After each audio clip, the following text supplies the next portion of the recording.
welcome to another episode of The Latest with Maya. Today, I am very excited to be having a conversation with actor Aaron Yoo. Thank you so much for being on my show. Thank you for having me, Maya. I'm also a writer now. Just wanted to throw that in. And my wife started a makeup company, so now I'm also work for a makeup company. I'm wearing a lot of hats. Yeah. Um, yeah, especially since I'm kind of on strike as one of those hats still. Yeah. Yeah. Anyway, Oh, cool. thank you for having me. Yeah, thank you so much for calling in. I've been so excited to talk with you. So, Yeah, what should we talk about? yeah. Um, Marching, Yeah. picketing. Yeah. Yeah, well, my first question for you is what three words would you say best describe you? Oh my gosh. Um, I Three words that would best describe me. What's the word I'm thinking of? Um, um, there was a woman I met once who I like met this woman once, not like a friend of a friend, but like a stranger. And after like speaking to me for like 2 minutes, um, he goes, your energy is, and I'm forgetting exactly the word she used, but she's like, your energy is to challenge. And I was like, huh, we've been talking for like 90 seconds and you got that out of the, I'm like, that's probably like the core of my being. Is someone who can't leave well enough alone. And won't refuse a challenge of any kind. Challenge, I guess, would be one of the three words. The other two words, I would like to think one of them is kind. And the third word, um, God, what would the third word be? Um, the third word should probably be soccer, but I should think of something more profound than that. Um, the third word will be uh, um, I don't know, love, I guess. Like I love people. I love my wife. I love my dog. I love love. So uh I love weddings. Like weddings are one of my favorite things in existence. And a lot of people don't believe in weddings, and that's fine. But I they're just like the most amazing things. Even when they're like a train wreck, they're the most amazing things. And well before I even had any was anywhere near it. I in college I used to bartend, and one thing I would do is on the weekends I would go uh cater weddings in and around Philadelphia, and so I must have bartended 100 weddings, maybe. I don't know. uh, who knows, 60, whatever the number is, but like a lot. And so I would be at these random strangers' weddings for the whole time, just like serving drinks and topping it up with the guests and just watching it all go on. And I loved it, every single minute of it. It's like if you can't be happy um on that day, like it's then I don't know what's gonna happen for you. Um and yeah, and everyone just is, I think, anyway, so yeah, sorry, more than three words, but I think the three main words were somewhere in there. Yeah. I love that. Yeah. So what movie or show do you find yourself quoting more often than you'd like? Oh, then I'd like, ooh, sorry, let me put this on do not disturb. um because it just started pinging me. The movie uh that I would that I quote more often than I would like. I was gonna give you the movies that I actually like enjoy quoting, but Well, I mean, if that's um easier, that's fine too. um you know what's a weird one is that I don't quote it because I don't feel like I remember much of it, but I find it really. I always think of, like, or not always, like occasionally think of how uh the term sliding doors obviously existed before that Gwyneth Paltrow movie in the 90s. But like I'm complete like I don't know if anybody. I'm like, has everyone just seen that movie? Like, I mean, basically, I'm like, did the word exist before that movie? I don't know, but like, I don't even remember much about the movie except for like subway doors, I think, closing or whatever. But I find it, if that is the case, that we all know that term from that movie, I find that remarkable and amazing that because it comes up so much, I think, in life, in my life and other people's lives. And I don't actually think there are sliding doors, but we think there are, you know. It's like your life is your life. You made some choices and here you are, you know. It's like, Yeah. what if? Um, but um, but it doesn't really happen that way, except in the alternate universes or whatever, that the other version of you is like Yeah. living on a mountain of gold or something like that, that they made all the right choices and didn't. Um, but I quote a lot, probably not as much these days, but I've quoted the movie Tombstone a lot through my life.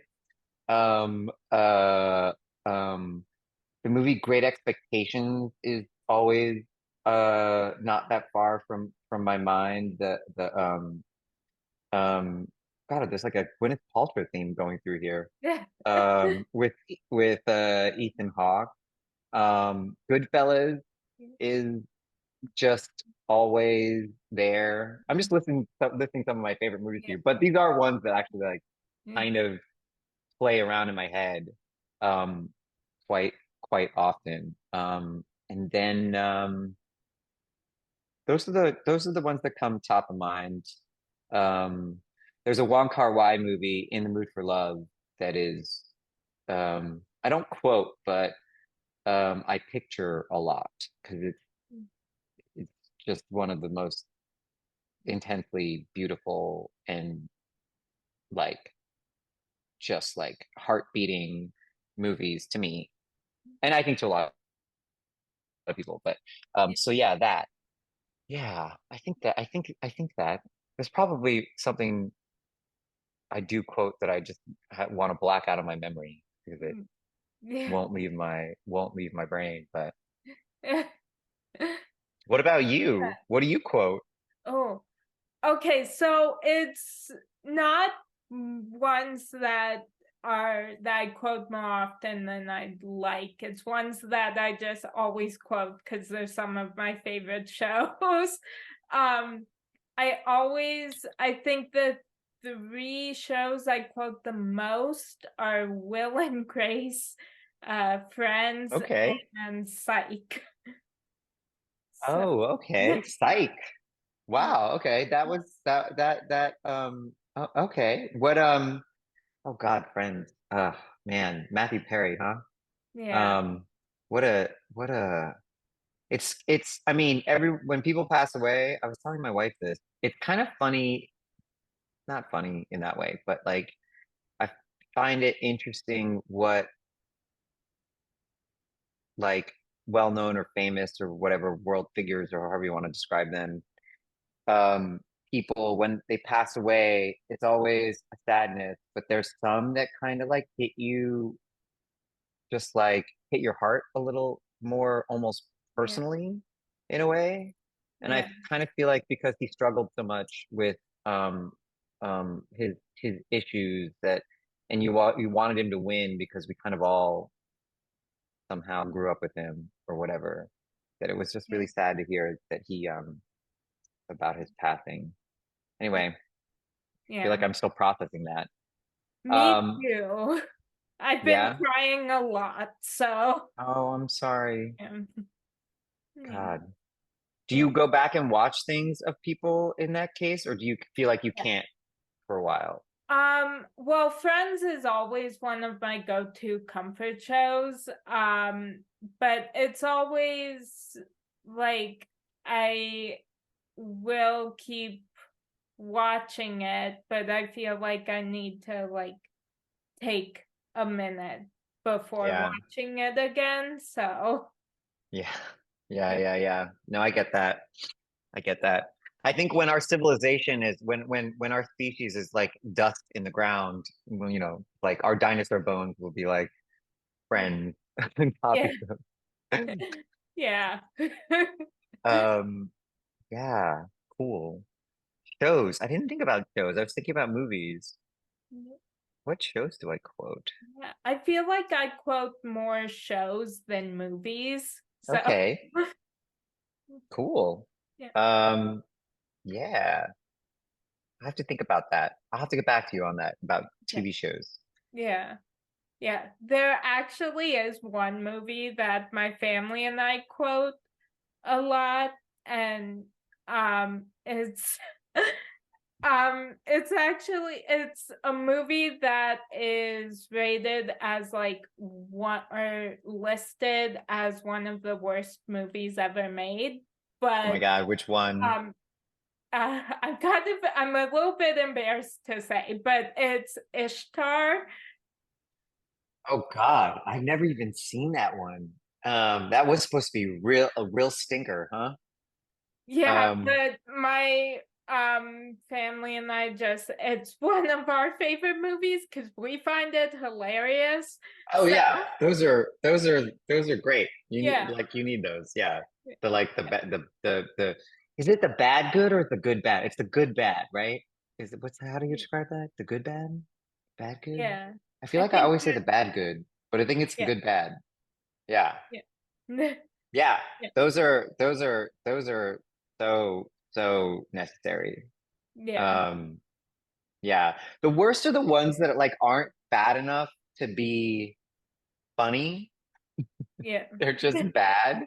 They're Yeah. just bad and painful, and you're like, oh, I can't even bring myself to laugh at this thing. Um, yeah. Anyway, Yeah. Um, so what is your proudest accomplishment so far? I mean, this probably is gonna sound uh cliched, but I think my proudest accomplishment is my marriage because it's not easy and it takes work and and love every day and every month and every year. And yeah, I think, you know, and also we not recently, I guess it depends on recently. Well, we celebrated our ninth anniversary a couple of months ago. I think it's a couple of months ago. Congratulations. Thank you. And there's not a lot of things you do in your life that are 9 years or longer. And next year will be 10, and that's going to be pretty huge. But yeah, Yeah. like what's been around for 9 years? Like one hoodie and my wife and my dog. Um, but um, yeah. Beyond that, which is I would say the number one thing. Um, um, my wife started a made a product and started a makeup company, and then like actually making things that you can buy, and then suckered me into kind of tricked me into helping her, and so now I'm also helping her with that, and I am really proud of that because it's so hard. It's so hard. Maya, if you have a really good idea for a product, and maybe you do and you're already doing this and you already know this, but if you're thinking about it and you haven't done it yet, my recommendation is if it's a really good idea, sell it to somebody else and like get the money for the idea and let them do it because it is so hard and it is never ending and nonstop and it's just like it it's just like the thing you start a company didn't realize this before, but you start a company, it just basically like eats your life and then just runs away with it. So, you What? know. Yeah. Yeah. Yeah, those two things I guess are top of mind as far as what I'm really proud of. Um, yeah, I love yeah. that. Yeah. And I don't think marriage is a cliche answer. I think that's a really beautiful answer. So, Oh, thank you. yeah. Thank you. I appreciate that a lot. Yeah.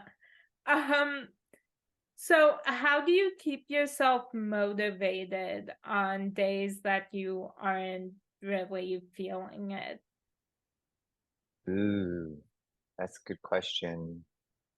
Um, I mean, I'll tell you like a boring answer is that um I feel like you have to make lists because I think you just have to like force yourself to do things. Have you ever heard like the um philosophy, thought, idea, expression? Is this a theory? I don't know, whatever it is, that if in order to cry, you just have to make the face of crying. This is actually true. It's like, and it's like an acting trick too. It's like you don't like your body responds to physical cues. Like it recognizes it like I could think synapses connect or something. So if you just make the face of crying, you're eventually gonna cry. If you want to be happy, if you smile, you will be happier. And so I um do think when it comes to work, especially all those annoying little things that you have to do, if you just make a list and make yourself do those things, you just start.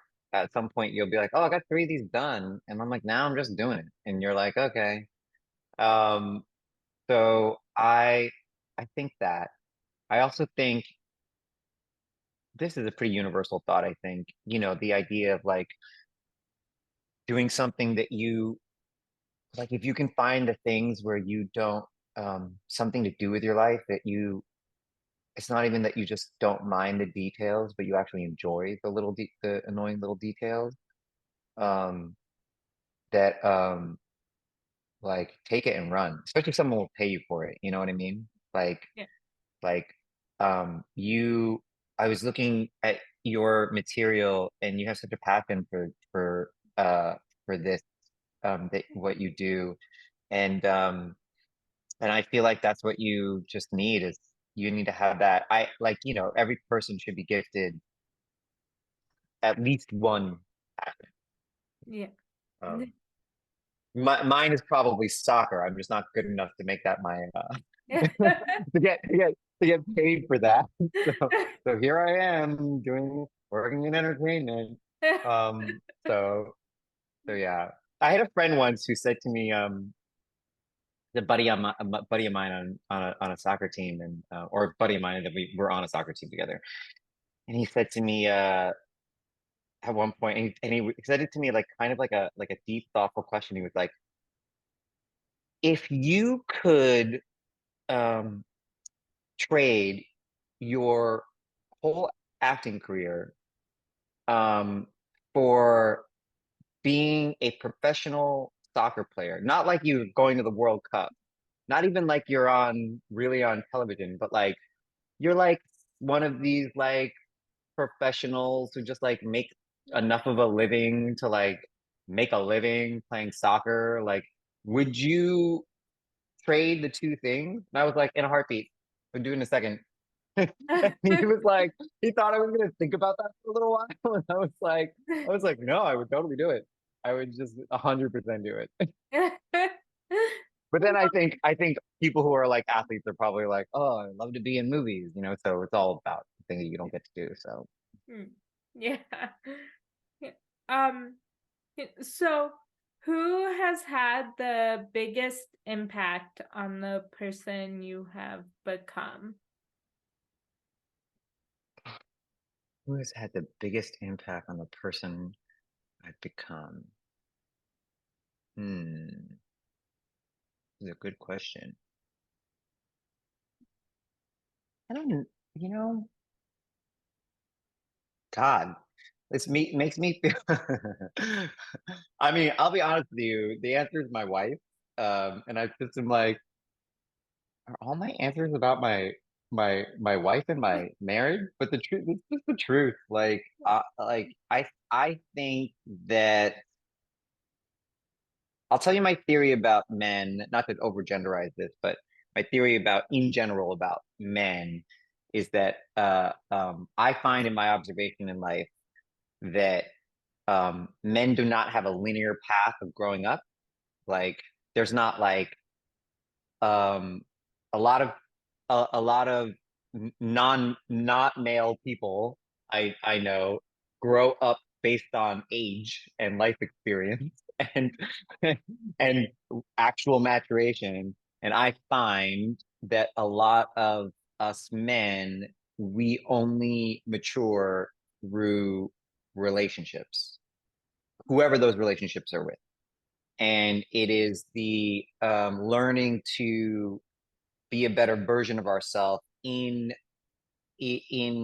conversation with another person that because a, a guy, a lot of guys, they could grow to 60 and they like never grow up because they've never allowed themselves to be in a point of vulnerability and also just to think, oh, like I for whatever reason. And for me, what I see is it's usually because you're like, oh, I need to be a better version of myself because I'm in this thing with this other person. And that every relationship I've been in has taught me something and has encouraged me to grow up a little bit. And the one obviously that has done that the most and not because just because it's the longest, but also because my wife is one of the most remarkable people that is out there. Is my marriage, and so over time, I think that has made a huge impact on the person that I am today. I'm like beyond the superficial of like you get into a relationship and then they like change the way you dress. Yeah. Beyond Yeah. beyond just that. Um, I I do like to think that I've become a better version of myself through the um journey of the relationship that I am in now. Oh, I love that. Yeah. So if you had a warning label, what Ooh, would it say? I had a warning. Well, okay. If I had a warning label, it would definitely say talks a lot. And then Yeah. and something I don't notice because my sister talks more than I do. So like I was like intellectually aware that I talked a lot when I was like a kid. But like because my sister talks more than I do, I was like, oh well, she talks a lot. And then people are like, man, you talk a lot.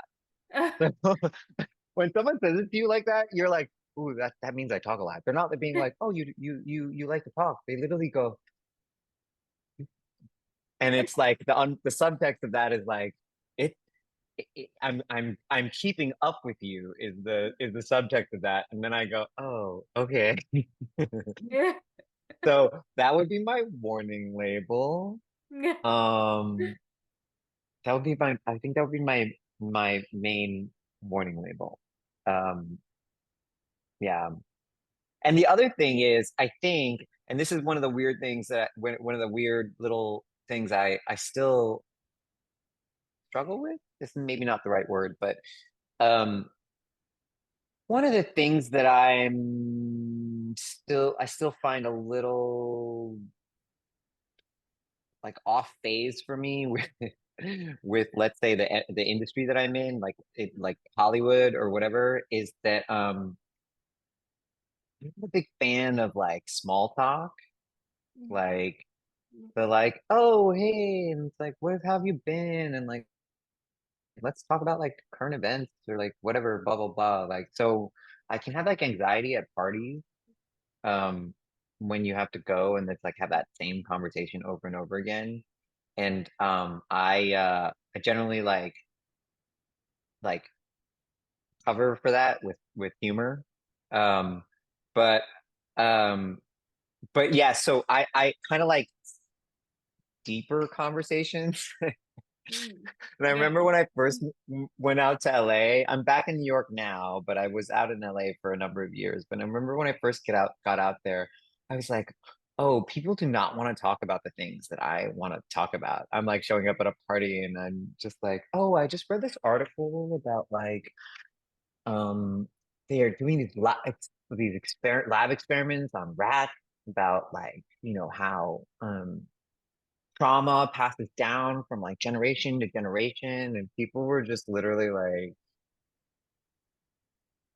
like bruh, like I've not even made it to the bar yet. You're talking to me about lab rats? And I was like, oh, okay, maybe that's not what you lead with. Don't lead with that. um so yeah, there's that's still, I honestly, to be perfectly honest, I still am that same person. So there are times where I'm like, what do I have to talk to people about? Because I have to go to this event and I have to go talk to people I don't know and then not talk to them about things I want to talk about. But Yeah. anyway, No, so I yeah. I definitely understand that. I'm not a huge fan of small talk. So, Yeah, right? yeah. Yeah. Yeah. Um, what you need is you need the person who can go with you to the party who like I have a couple friends like this who are just like built to do the small talk. Yeah. They like live in a and I love them to death, but I also those are the friends you wonder you're like, what are you like at home? Like Yeah. when you go home, do you just like put yourself in like a bariatric chamber and you're just like in there like until you get released to go to the next social event? Anyway, but those people are great because they can kind of do all the heavy lifting Yeah. of the social event. And Yeah. yeah, you can just ride along with them. Yeah. Yeah. So, what small things bring you joy on a daily basis? Food, food. Yeah. If you spend time around me, if you spend time around me, you know that I want to know what the next meal is, Mm. often before we have the meal that we're having. Because I'm kind of like, it informs the meal that I'm gonna have right now. Because I'm kind of like, if I'm gonna eat a burger later, what should I have now that I still enjoy, that I don't hate myself later, that I had like a pizza and then a burger. Or then I'll be like, or do I just allow myself to have a pizza and a burger today? And like, so I'm constantly having this conversation in my head. And then if someone's just like, hey, what should we eat? I'll be like, okay, great. All right. So I've been thinking about this for like an hour. And what I'm thinking is, I'm thinking like we do like Middle Eastern, and like often people are just like, oh my God, I literally was just like, are you hungry? And then to not need to get into this entire discussion. I'm also like terrible to go to a restaurant with, like when the waiter or waitress or the server comes by, like my friends are just like, oh God, here we go. I'm like, hey, so I have some questions um about the menu, like this thing, like how is it cooked and blah blah blah. And then I'm like, well, what do you like on the menu? And then I'll like make the person tell me what they like on the menu, and then I kind of feel bad because sometimes it's like, when someone tells you something and then you're like, okay, great, that just clarified that I don't want that Yeah. I disagree with you. And then I Yeah. find myself often being like, oh my God, you love that dish. That's amazing. I just realized I don't want that. What Yeah. I want now, what that has told me is that I want this whole other thing. And then I think to myself, like, does that person hate me now? Like, they literally are like, you just asked me what I like. I just gave you this whole description of what I like. And then you're like, great, I like that. I want it. Yeah. So anyway, so that. So that all does bring me a lot of joy. Food brings me so much joy. Um, and I to each their own, but I truly don't understand people who are like just need food to like exist. It's really not the life that I want. It's why I could probably like when you're a kid, you're like, ooh, I want to be an astronaut when I grow up. And then like you grow up and you're like, no, I could not eat food out of like Jello, out of like a little freeze-dried packet Yeah. thing for like 3 months while I'm like floating around in outer space. Yeah. Like, Yeah. like this Jello tastes like chicken fingers. Oh my God. Yeah, chicken fingers that someone Yeah. already ate and it like came out of their like stomach and I'm eating that. Anyway, so food, that brings me joy. My dog brings me joy. Um, so much so that like not not considering cloning him. My God, people will hate me if I say that out loud. I don't know, but it's just like, how do they only have to live?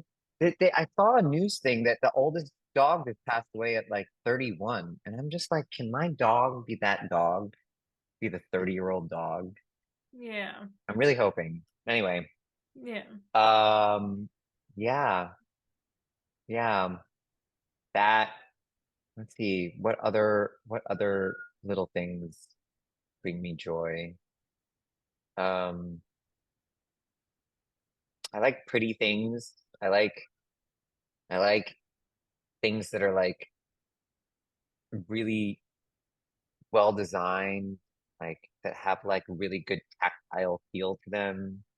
Um, and like fidgeting with things in your hands. I'm not a huge fidgeter, but I like to hold things that like feel good, especially like things that are heavy.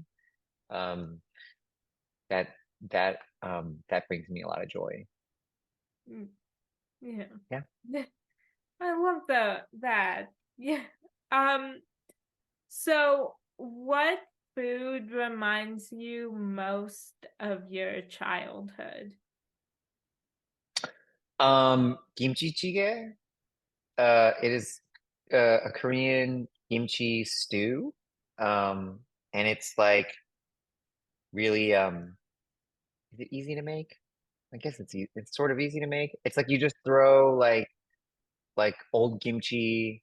Um, you know how like a lot of food, a lot of like traditional recipes that we have from every culture is basically is it's predicated on having to preserve or like use the food before it goes bad. Yeah. And then I think to myself, I'm like, how funny is it? We don't have not that we don't have those concerns anymore, but we don't have the same extreme concerns of like we have to pickle our food because we don't have refrigeration and all that stuff. And I just feel like the non necessity of survival, I wonder if that's why like modern food just looks like glass creations and stuff like that, some of which is delicious or whatever. But um anyway, kimchi jjigae is what you would do with kimchi, which has already been pickled to preserve it. But at a certain point when you're eating it, like even then, you don't want to eat it for too long. And if you have some that's been there for a while, what they'll do is they'll just put it into a stew and they'll boil it with like ginger and tofu and whatever, some kind of meat or whatnot. And um my nowadays my mom makes it, but when I was growing up, my dad used to make it all the time for us. My mom actually was the breadwinner of the household, and so my dad was home with us, so he would make it. And um what the other thing he would do is he would make me and my dogs go on these hikes with him and the other pastors. My dad's a pastor, and then so like I don't know, like once a month, once a week.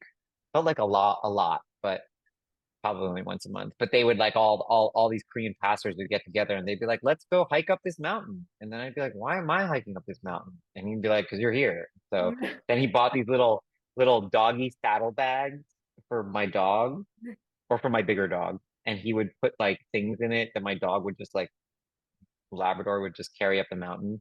And it would be like a my dad's obsessed with camping and camping gear, like military surplus, but he would carry all of these like collapsible stove, like not kerosene, butane stove, whatever, up to the top of this mountain, and then he would just like unpack it all, and my dog would be carrying. He'd be carrying some, I'd be carrying some, the dog would be carrying some, and then he would just make kimchi jjigae on top of this mountain for me and him and the other pastors, none of whom brought their son, by the way. Like just me and my dog being force marched up these hills like on a regular basis.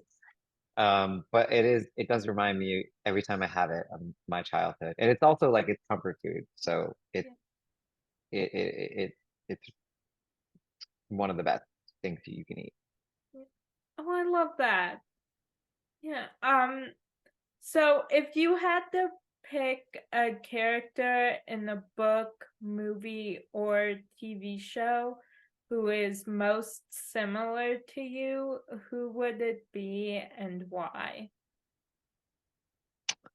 I mean, um, can, can can it be Leonardo DiCaprio in The Beach because I want it to be, or does it Yeah. have to actually be similar to No, me? it can be. Um, I uh I mean uh movie that I love. Actually, speaking of movies that you quote, obsessed with that movie. Um, a character in a book or a um TV show or a movie that is most similar to me. I feel like so when I was a kid, I was a super I was a super nerd when I was a kid, and long before, because I'm like really old, but long before there were Lord of the Rings movies or Marvel movies, well, way long before Marvel movies were cool or whatever. And I used to collect comic books and read Lord of the Rings every year from when I was like 11 years old. I would read it once a year. And um, I would always like to think that I was Legolas, um, but I was actually probably Frodo. Um, and it's like, the person you want to think you are versus the person Yeah. you really actually are. So Yeah. those are probably um, my two beings. Like to think I'm like cool and like unbothered and just like unflappable, but in reality, just like uh, frazzled and anxious and self-doubting on, like on a minute to minute basis. So like those Yeah. are probably that's my like dual-sided personality, I guess. Yeah. Um, I love that. Yeah, I feel like I can always there in so many shows and movies there's always a character that I can like find something that I see myself in and can relate to, and so that I just that's my favorite do thing you to relate feel to. like you watch shows because there's a character in there that you relate to, or do you feel like when you like a show, will you will find your way to a character that you're like, I sort of see myself see the show through that character, or how does that work for you? It's usually like I'll watch a show and I'll already like it, but then I see like there's something I can relate to in the character, and then that just makes me like love the show even more. You Um like gravitate toward a particular one, yeah. or like, yeah, like do you take sides? You're like, oh no, now I'm team what whoever, and it's like, oh no, not that person. Yeah. Okay. I mean, I don't Um, know if I'd say I pick sides, but but you have a favorite or yeah. something. Is that what I mean? Yeah, Yeah. okay. Yeah. Yeah. Cool. Um, I like that. I like that. Yeah. I like the idea that you like a thing for its entirety and then you find your place in it. Um, I love that because I hope in general that people don't watch things simply because it falls into an easy box for them. Do you know what I Yeah.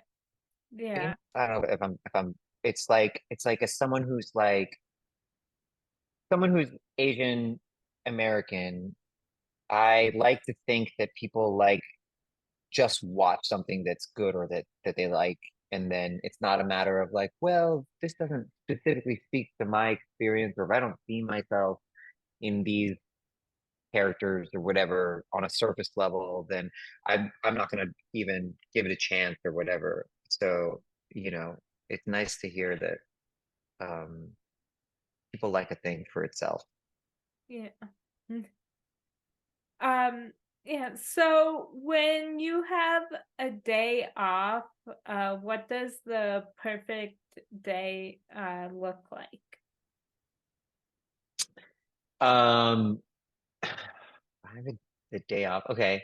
Well, the perfect day looked like sleeping in and then uh I had this like imaginary thing where um this is probably gonna be sound like super obnoxious, but like I always in my head was like, what if you could live in this world where you could wake up and have breakfast in this would not be sleeping in, even though that does somehow fit into my perfect day off, but I can't figure out how these two things work together. But it would be waking up in Paris when the boulangeries are just bringing the bread out and it's still warm from the oven, and having breakfast in Paris, then like hopping on a plane and flying to New York. A little bit tough because I would like to New York later in the day, but the only way this works is to just keep going west. It's Yeah. like you get on a plane, you fly to New York, and then you spend the day in New York and you have lunch there. Then you fly to LA and you have the evening in LA. You watch a movie or whatever. You go see a concert. Like LA has these the most amazing outdoor concert venues. Like Hollywood Bowl, the Greek, Yeah. and then you hop on another plane and you fly to Seoul, South Korea, which New York is called the city that never sleeps, but Yeah. the craziest, like all night madness, early morning stuff that I've ever experienced. Well, I've done experienced some crazy things in New York, but um Soul goes hard, goes all night, and gets weird um, the most glorious way. So I would do late night in Seoul, Yeah. and then I would fly. I guess I'd have to sleep, so I guess I would just fly back to France in this mythical world where all of this Yeah. could happen, and Yeah. I had an unlimited amount of money. Yeah. Um, there you go. Yeah. Oh, I love Oh, that. maybe I would stop in Japan actually somehow and have sushi. That's what I would do. And then go to Korea. I would just hang a little loop. Um, I love that. That sounds really fun. it is my perfect day, right? Yeah. So anything is possible. Yes. Yeah. Um, so what are people surprised to learn about you? What are they surprised to learn about me? Um, I don't know. I think maybe they're surprised to learn that I write. Um, they are, I don't know that I'm not a very straightforward person. So like, um, I don't know. Maybe they're maybe they're surprised to learn that I'm good at math and like functional logistical logic stuff, which I'm kind of annoyed that I'm good at that stuff because ugh, but but I happen to be my mom is like basically like a genius level mathematician and somehow I have those genes. So I've done my best to destroy those genes as in those brain cells as I've lived my life, but some of them are still there. So I am able to do a lot of um uh what is it? Is it left brain stuff? Whichever the bit I can do both sides of the brain, whatever that is. Is that even a real thing, or is that just some myth that we've been living with for the left brain, right brain thing? No, I Um, think that's a real thing. that is a real thing. Okay. What's the one that's not a real thing? There's like um what's the one that's not a real thing? Oh, like things like uh um what is it called? Where you have like a Napoleon syndrome or something like that, that like little like shorter people have a thing or whatever. That's just not a real mental anything diagnosis. It's just not a real thing. Yeah. Um oh, Napoleon complex, things like that. There's other things. Oh, type A, type B. That's what I was thinking of. Do you know that term? Type A person, type B person? Is that even a thing? Do you know that? I Or think type A. A so. type A person Yeah. is supposed to be like uptight and whatever and all that. But Oh, like that's not an actual classification of human being. yeah, There's I no don't think science I've behind heard that. of that. Okay. Yeah. Um uh sorry, what was the question? What were we just talking about? Um, You would what are people surprised to learn about you? Oh yeah. Why was I talking about left brain, right brain? Oh, right, left brain, right brain. Yeah, I before my acting career even got off the ground, I was like doing production on like independent films and I was like 19 years old and I was like ADing this like I remember I was like 19 years old and I was like the first AD on this like $1 million independent feature. Somehow I and was just having to do it and I was Yeah. still it was shooting in New York, in and around New York, and I was also at the time in the middle of it. For some reason I lost I just didn't have a place to stay in New York again. So I was commuting back and forth from New Jersey, I think. And I basically didn't sleep for 5 days. And like 5 days in, you should not sleep for 5 days. Yeah. 5 days in, I was fully losing my mind, like completely hallucinating things. And yet somehow made it through that rest of that thing. And I, w- production is a very hard job, and those people do not get enough sleep. And anyway, so logistical things I'm good at.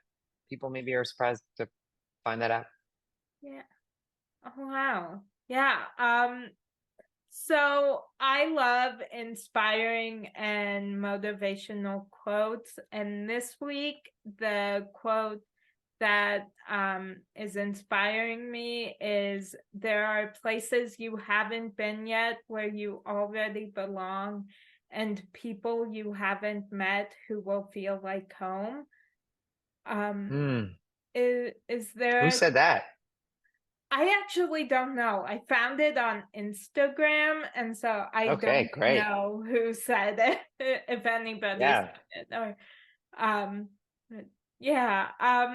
Is there a quote that inspires you? Oh man, I quotes inspire me, but I don't think I'm a huge quote person where I keep them and I hold on to them. Mm. Um, in general, I my brain is very weird. There are certain things that it doesn't remember that well or doesn't care to remember that well. Like, so something like a quote, like I will literally have people be like, meet me, and then they'll say something to me, and I'll be like, what is that? And they'll be like, you said this in this movie. And I'll be like, I did? Oh, I don't remember that at all. Like, I, and then people are like, when you're an actor, like the second or third thing people say to you, and often the first is they'll say like, "How do you memorize all those lines?" Especially when you do theater, which I do theater as well, and uh, people are like, "You memorize all the," and then you're like, the memories of the lines is like kind of like it is a skill that you do, I guess, or whatever. But you're like, but that's not acting. It's just memorizing lines. Like, but people are like most fascinated by that. But like the way that my brain works is it absorbs things really quickly. But things like I think like quotes or dialogue or anything, I can retain I can learn it in an hour, and then as soon as I don't need it anymore, it's gone also in an hour. Like so like I can have do a play that's an hour and a half where I'm on stage the whole time and I just speak for an hour and a half, and I can learn that probably in a day, and then a day after the play closes, I won't remember most of it. So so quote wise, um I don't think I could I don't know if I could dredge one up for you, which I apologize. But Okay. I do find them quite inspiring. Yeah. You know, my friend said this one thing to me actually that I actually, you know, when I have to speak at someone's I'm gonna bring this full circle back to wedding. Um my a friend of mine said this to me. I don't know, I'm sure it's a quote of a quote of a whatever. And I now say this whenever I have to speak at someone else's wedding. Um, and she said to me, um, you know, most people in the world are going around looking for someone to complete them. But if you think about that, that means you're a half of a circle looking for another half of a circle. And if all you make is a circle, you're just going around and going nowhere. But if you're a complete circle yourself and you find another complete circle and you get together, you make infinity. So that's actually when you find that right person, that's what's happening. So I've always remembered that and I've always loved that. So I love oh that. yeah. Yeah. I love that. Yeah. Um, Yeah. yeah. Lana Joffrey, my friend, fabulous actor. Um, and she gave that to me. I don't know where she got it from.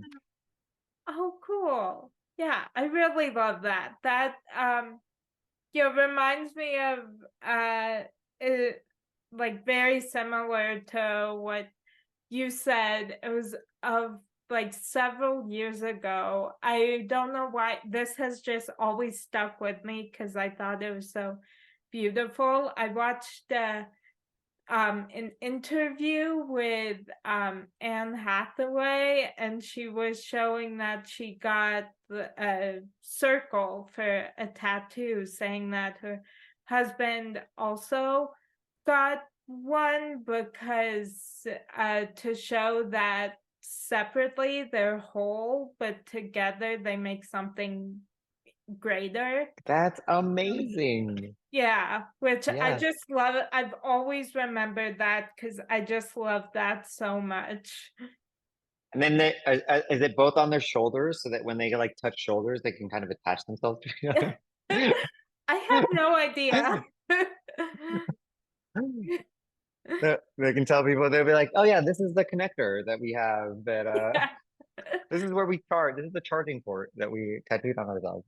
Yeah. Um, that's beautiful. I love that. Um, that's really great. Um, my wife and I don't have any tattoos, but it's because we waited so long in our life. You know, if you like wait, I feel like if you wait too long in your life to get a tattoo, it's just like is there's too much pressure on it. I'm always like, it would just I wouldn't know what the thing would be that I would just like go from not ever having a tattoo to like now having a tattoo. Like it would just it's too much to think of like one thing. Um, Yeah. so yeah, but cool. Yeah. Yeah, you know, me and Anne Hathaway, Yeah. uh, uh, things in common. Yeah. Hope hopefully one day also Oscars. You know, Yeah. Yeah. Um, yeah, well, it was so much fun talking with you, and I really appreciate your taking the time to join me today, and I hope you have a great rest of your day. thank you. You too, Maya. I mean, thank you. Yeah, This is really lovely, and I loved your question. thank you. And thank you for the quote that you left me with. I really love that. Yeah, Um, all right, you have a great rest of your day. you too. Yeah, yeah, and that's a wrap on today's edition of The Latest with Maya.